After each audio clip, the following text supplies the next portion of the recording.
image that everyone knows, the truck driver photo. We've mentioned it at least 2 times on this podcast, how crazy that image is. I had no idea you were the one that did that. Isn't that funny? And I saw that photo, Dr. Gordon. I was so paranoid, I started wearing driving gloves. I love that. Yeah. Remember, not the way I do. It's getting late September, and I still think about you. Hello, everyone, and welcome back to another episode of Sensitive Conversations with Cetaphil. And recently, we all get stressed, right? It just happens. It's life. And I swear, every single time I have a big event or something chaotic is happening in my life, my skin just becomes even more chaotic, which terrible timing, right? That's like the last time you want a pimple on your face is right before a big event or whenever, the world is collapsing around you, or so it feels. And so I was thinking about it, and I was doing some research, and it turns out that you're not crazy. You're not imagining it. There really is a strong connection between stress and skin health. And sometimes it looks different on different people, but the data shows there is some link. So wanted to learn a little bit more about this topic. So calling in our expert today is she's so fabulous. I mean, you guys see her on this camera. Like, she's just so fashionable, so beautiful, so fun, a wealth of knowledge. So excited to have Dr. Jen Gordon on the podcast today. Oh, thank you, Callie. Yes, of course. It is so wonderful to be here. I feel the same about you. You are so fabulous. So thank you. Just love that we've been doing I don't know about that. I'm wearing like sambas, and she's wearing like the nicest. You look amazing. Which not shown on the film. Her phone case, her luggage, and there was something else like a scarf or something. All are the color on these shoes, which is just iconic. I like me a little neon. That is true. And speaking of iconic, the feathers. You guys see the feathers in her hair.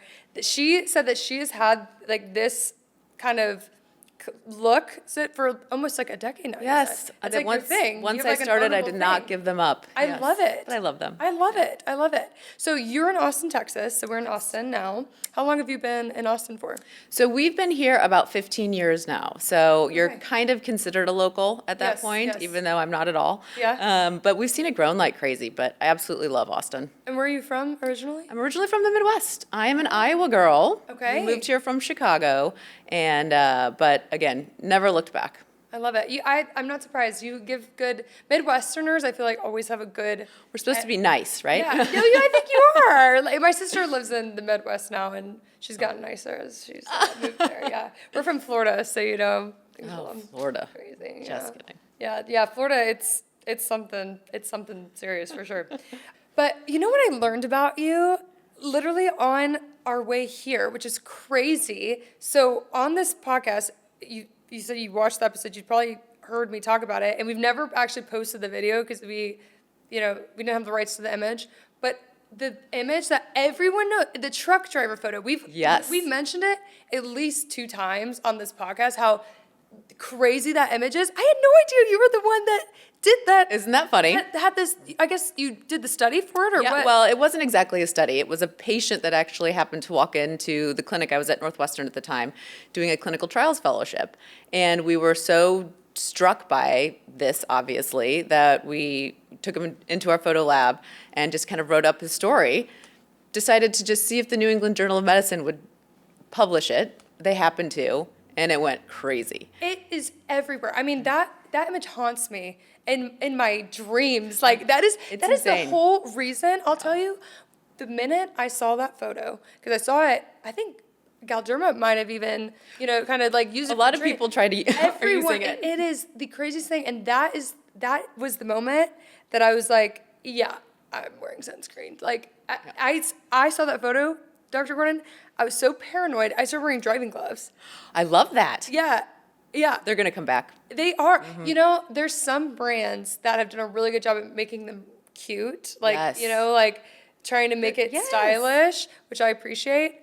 So, question for you. The ceramic tint on a car, how much does that actually prevent? So it's a good question. You can actually they're probably better than they used to be, but before they used to not even have UVA protection on them. Okay. But now most of the tints that you can get are UVA, UVB. Okay. Yeah. Okay. But definitely ask. Okay. Yeah. So how much will that protect It you? blocks a pretty decent amount. I think Okay. it's like between 70 and 80%. So it's Okay. actually a very useful thing to have. But Okay. yeah, especially after that, after I met him, I was sunscreen no matter what. And I tell people that I was like, even if you think you're going to be inside all day long, put your sunscreen on. It comes through the windows. Right. You're still going to go out for, a millisecond at some point Right. to your car or to the building. Right. It's worth it at all gosh. times. That is just like you're such an icon for that. Like you It's were so already an funny. icon to begin with. I don't know about that. But after that, like learning that you were the one that took that photo, everyone knows the photo. Yeah. Well, it's one of my Do you get royalties for that? I No. hope so. You should. Oh my god. I do not. But it's great because when I'm trying to motivate my patients to wear sunscreen, I say just Google half-face truck driver. Yeah. And then you'll wear sunscreen. That's it. That's like literally the so funny. image that comes up. Since you own, you own the image? Copyrights with New England Journal of Medicine. So unfortunately, yeah. Okay, we can't. But I may have some, other photos of him like yeah, you're like, oh, let me just check my camera roll, check the archives. exactly. But Slightly different angle. yeah. That's so funny. I love that you just found I had out. no idea. It was Pearl. You remember Pearl? Oh, yeah. Yeah, Pearl and Andrea. Love Okay, it. so getting into today's topic, stress. Yes. So what do you do? I mean, you're a doctor, right? You're a dermatologist. Life gets stressful. You also travel a lot too. I don't know how you manage it all. What is your go-to kind of stress relief ritual? Well, there's this wonderful podcast called Sensitive Oh my Conversations by God. Cetaphil Oh my God. that I listen See, to. why she's so great. She's the best. Oh my God. Well, as you know, I'm an avid exerciser. So that's my number one stress relief ritual. As you can tell. Is by this rock and bad. Yes. and so that's kind of my daily must have. But then other than that, I'll do anything from finding a good podcast, just taking a second to do some breathing, picking up a good book, calling my friends. I'm a big fan of retail therapy and brunch Yes. therapy. Those are my two favorite therapies. Yes. I So, love that. You so and that's I kinda can me. therapize together, my friend. Let's do that. That is. You call me anytime. You're speaking my language. Honestly, you don't need to tell me a reason to shop or eat. Honestly, like They go hand in hand very well. You're always like, for me, I'm like, if I had a really good day, or I'm like, what, I'm proud of myself, I'm gonna treat myself. Then I have a bad day, I'm like, you had a bad day, you should treat yourself. So regardless, I'm spending money and I'm consuming calories. Yes, there's never a time you don't need brunch and retail No, therapy. 100%. What kind of workouts do you do? So I do all sorts of different kind of workouts. So I love running. I try to do heavy lifting, which, by the way, women, do your heavy lifting. It's good for your bones. I do HIIT classes, kind of all sorts of stuff. I don't swim. Swimming still scares me, but other than that, that's for retirement. I play tennis. Oh, I good. love tennis. Okay. Yeah. Tennis is intense. I recently started to get on the pickleball trend, Oh, man. but That makes us enemies. Yeah. You know Oh, that, no, right? wait. Yes. Tennis and pickleball does not good. No, We do no. not play nicely together. no, but that's what I was gonna say. I recently started picking up pickleball, and then I was trying to inquire about tennis. I'm like, surely it's some no. Tennis is intense. I mean, you think about how quick a ball is. Like, it's like coming at you like what 130. About in some cases, like the professionals, like you hit it so hard. insane It's like watching it's them. dangerous. Yeah. I'm not built for So that fun, life. though. It's such Yeah. good, gets the aggression out. Yeah. How very long good have stress you been reliever. playing for? Oh, since I grew up. I Okay. grew up playing tennis. Yeah. Okay. See, that's my biggest qualm with my parents. Is We'll like, do that before brunch and retail therapy. There you go. Okay, I We'll earn love it. it. I love We'll it. earn it. And it'll give you a good ego boost because I'll be so bad. So you'll be feeling really good by the end of the tennis rendezvous. love it. Okay, what is the worst stress breakout or flare that you've ever had? So this is kind of famous at my college at this point. So it was, of course, during finals. And I will tell you that I had the most massive zit that even the people at the infirmary had ever seen. No. And I will also tell you that it was not on my face. Oh no. So we're just gonna leave it there. I'm picking up what you're putting down. I've also been there. Painful. Horrible. I Painful. couldn't sit. And embarrassing. It's just not the vibe. It's not what you want to deal It's with. not what it's the last thing that you want to deal with. Yeah, And yeah. you're like, I didn't even know I could have acne. Yeah. Like you don't think You about can. it. So it's We learned then. We that learned the you hard can, way. that you can. Yes. So Okay, that's hysterical, and I empathize. Been there, girl. Okay, one product you keep in your routine no matter how busy life gets.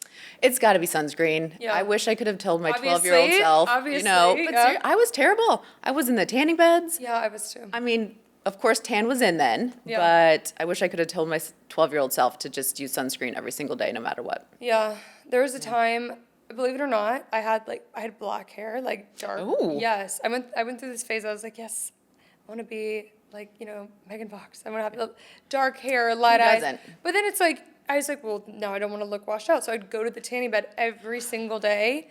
And that's the worst thing you can do. And it's like you go in there, you smell your skin frying, Yes. So, yeah. Yeah. Don't do it. Also, I'm trying to undo the damage of my ignorant young self. But thankfully, you look amazing. So it's not didn't. We're undoing turn it out, little by little, yes. Too bad. Yeah.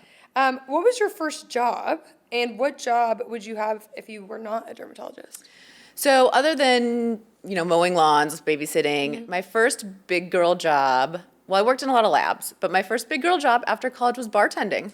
Oh, okay. I was a bartender. Love that. Yeah, I loved it. It was kind of right before I decided to go to medical school. Okay. And it was like the best job I had ever had. Yeah. Before being a dermatologist, Yeah, of course. yeah. No, you're But like, it yeah, was I kind of like this. I loved a little it, bit better. yeah. But I met some really So- cool people doing that. It was so fun. Yeah. So social and just a fun place to be, Right. obviously. Yeah, and now you great hosting skills. I bet everyone Exactly. loves coming to your Right? house. Yeah.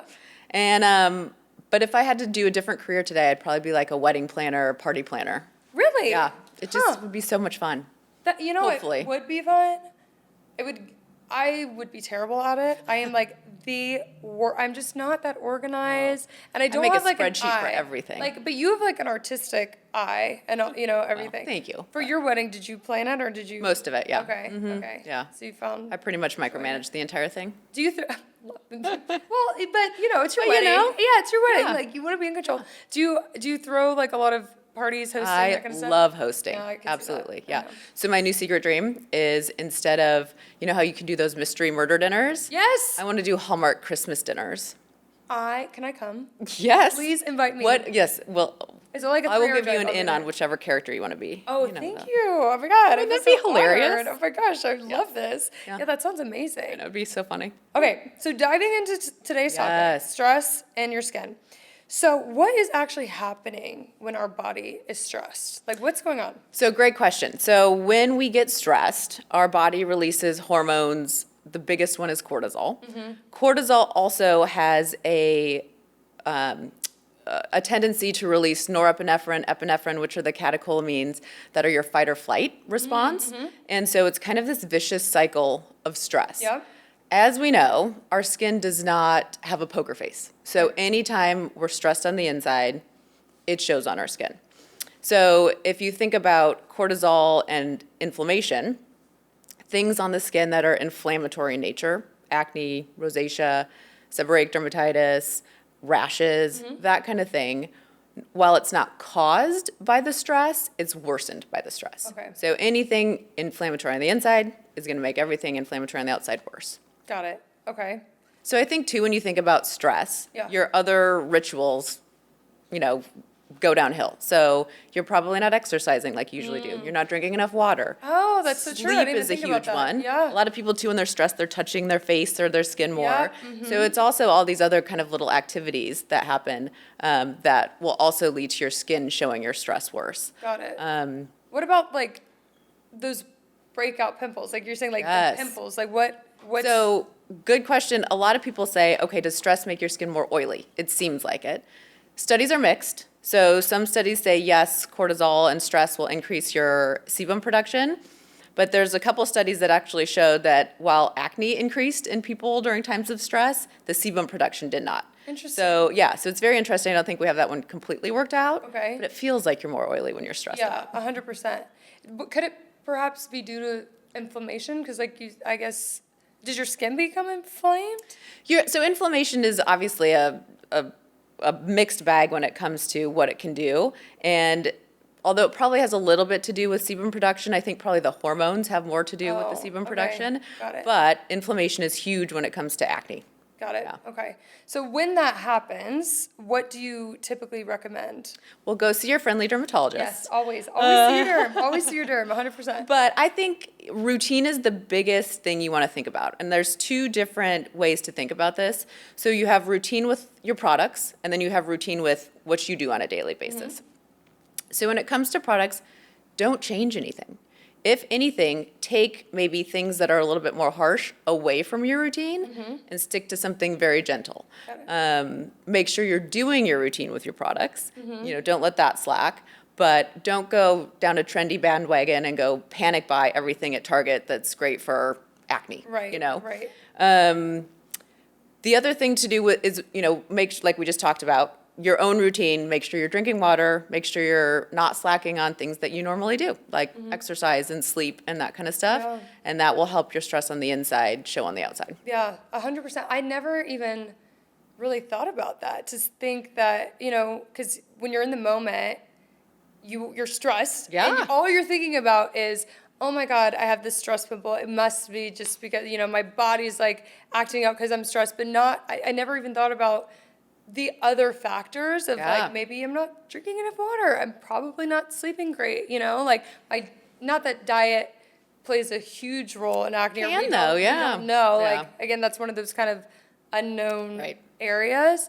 But it's so true. It's such a good call out to say, okay, maybe take a moment and just, maybe, to your point, cortisol's rising, hormones, but what else is going on in your life that maybe you're not thinking of? Maybe your life is so busy you haven't washed your sheets recently. Exactly. And you need to change your pillowcase. Or you're not, doing your skincare routine. You're not washing your face at night because you're like, okay, I have bigger fish to fry than to, put on my night cream. Like, It's true. You get out of your security, Yes, college exactly. T-shirt that you haven't changed in 3 years. And 100%.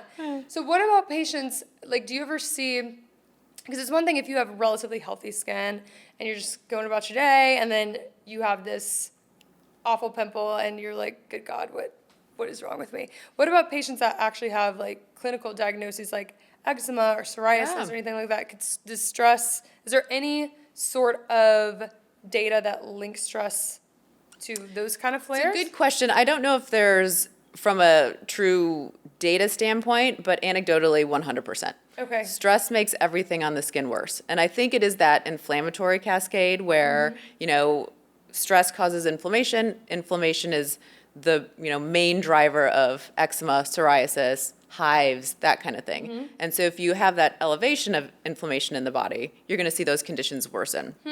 And you ask anybody who has these, and actually they always ask me, they said, well, could this be due to stress? I say yes, 100%. Yes. Stress is always the number one cause of all these things. Yeah. So there's definitely a correlation.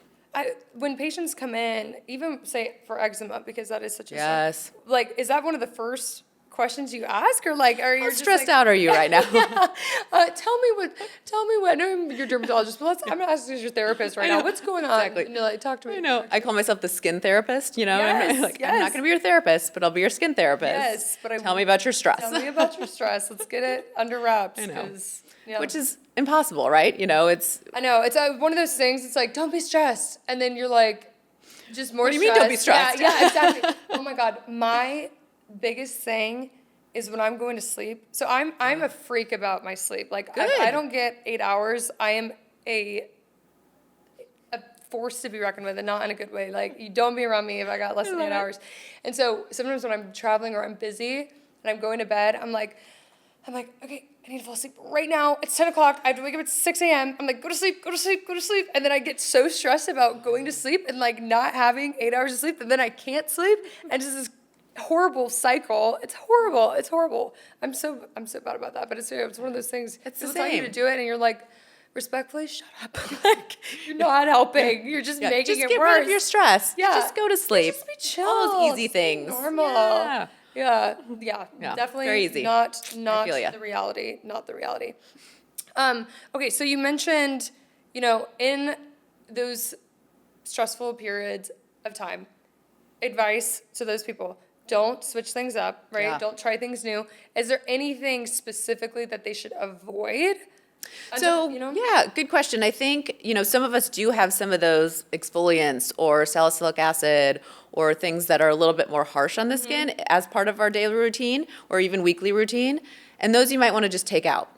Just go back to, hey, I'm just going to use my gentle skin cleanser. I'm just going to use the moisturizing lotion, and just stick to very basic things. Right. I think if you're focusing on the impairment of I don't know if we've talked about this, stress can actually impair your barrier function as well.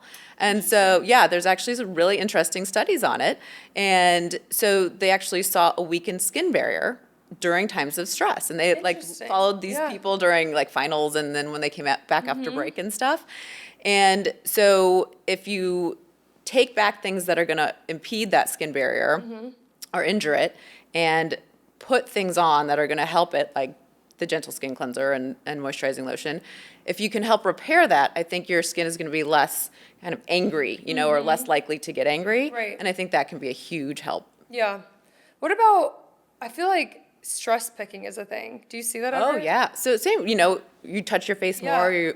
Of course, if you're not used to having an acne blemish and you get one, Yeah, you just you want to just go for it, squeeze it. So that's tough. And I would say if, again, if you're not on an acne routine and get something like that and want to add a little benzoyl peroxide or something on top of it, do it. But I wouldn't go slathering your face Right. in it or something like that. For those bad pickers, is there anything that you recommend? I feel like I've even seen people, granted this is on social media, so and not from credible sources like Sensitive Conversations, but there's some people that put mittens on their hands so that they don't pick. Absolutely. I mean, you can get as aggressive as you want. If, you can say, all right, I feel like Zip picking. tie your hands. I'm gonna sit on my hands. Yeah. Or I'm gonna put my mittens on. Yeah. But yeah, it's hard. Some people they'll cut their nails way down, so it's harder to, pick. Some yes, people will. that's smart. So I do think there's a little bit of maybe something there with those little patches people Yes, put on, yes. and whether or not they help the acne, but they help at least help people you not not pick. pick. Yeah, Yeah, 100%. So, and I always will say to take a little bit of your acne medicine and just rub it, because that gets you the feeling of doing something to it, and it gets that almost OCD feeling of needing to pick. Yeah, but you're Then- but you're actually benefiting in Yeah. a way because you're putting on Yeah. a Yeah. benzoyl peroxide Or we used to tell people in residency, if you feel like picking, just start twiddling your thumbs, do something that's distraction. Exactly. It's kind of like tapping. Yeah, totally. Yeah, that's a you don't thing. feel that. Yeah, You don't or feel that. you're just focusing on that instead of, whatever it is. Yeah. What people now at the office are gonna just see me doing like this. I'm like, oh, I'm stressed. I'm trying to don't stress out. Watch the podcast. See if watch she's just the doing this podcast. every If once you in see a me while. doing this, I'm not crashing out. I swear. So obviously, stress can be correlated to your skin acting out. And I feel like at any point it's inevitable, right? Everyone's going to get stressed at some point. So what can listeners do to maybe set themselves up for success kind of leading up to those inevitable moments so that when it does happen, it's not so drastic. It's So not terrible. so it's not so Yeah. life altering. I think it's probably good to have a good skincare routine that works for your skin, because if you set yourself up for success, the falls won't be as bad. So Very true. good, obviously, again, a good barrier repair, moisturizer, very gentle skincare cleansers, and then knowing your routine, not trying every different, new thing on the market, but having that routine and doing it. That's the Right. hardest part, is actually doing it. Right. That will set your skin up to, have the highs and lows, but they won't be as bad. Right. So I know you're a dermatologist, but you're also a doctor, right? Yes. So one thing you mentioned earlier for your stress routine is you exercise, you get good sleep, you do breath work. As a doctor, someone that went to medical school, aside from just, having the basics like staples like Cetaphil in your skincare routine, Yeah.